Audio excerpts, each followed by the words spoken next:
اوكي، كالعاده بنقول بسم الله الرحمن الرحيم وهيلا هوب. كل الناس بتقول يا رب ان شاء الله. عندنا دلوقتي ميلان، اتلتيكو مدريد، اوروجواي فوق، وعلى الشمال توتنهام، مانشستر يونايتد، ويوفنتوس تورين. فخلينا نبدا من الميلان. مش عارف ليه عايز اروح مع الميلان، فنقول ميلان توتنهام. ايميرسون رويال، اوكي، الباك اليمين البرازيلي. نروح ميلان مانشستر يونايتد. اول واحد جه في دماغي ما اعرفش ليه، وباك يمين برضه دييجو دالوت.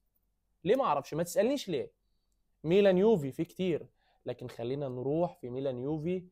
اندريا بيرلو. اوكي، كلام جميل جدا جدا جدا. اتلتيكو مدريد. اتلتيكو مدريد توتنهام.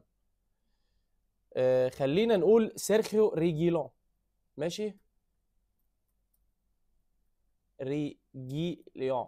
بيتكتب ازاي ده بقى؟ دي هتبقى موجوده والحمد لله. هو لعب في اليونايتد برضه، ولكن زي ما قلنا اتلتيكو مدريد توتنهام. عشان ايه؟ ما نبقاش لعبنا وخدعناكم. طيب، اتلتيكو مدريد مانشستر يونايتد. ديخيا. في ايه؟ الموضوع سهل خالص، ديفيد ديخيا. اتليتي يوفي.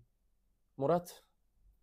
طبعا ما ينفعش نقول اتليتي يوفي ونعدي من غير ما نقول موراتا. اوروجواي السيليستي. طيب، اوروجواي توتنهام. خلينا نقول خلينا نقول في اوروجواي توتنهام بنتانكور. ماشي، رودريجو بنتانكور. اوكي.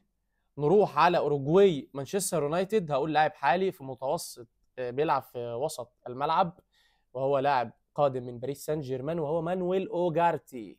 اوكي، كلام جميل جدا جدا جدا. يتبقى لدينا اوروجواي ولاعب في اليوفي، فالمطلوب منك تركز كويس جدا جدا جدا وتقول لنا في الكومنتات لاعب من اوروجواي لاعب في اليوفي.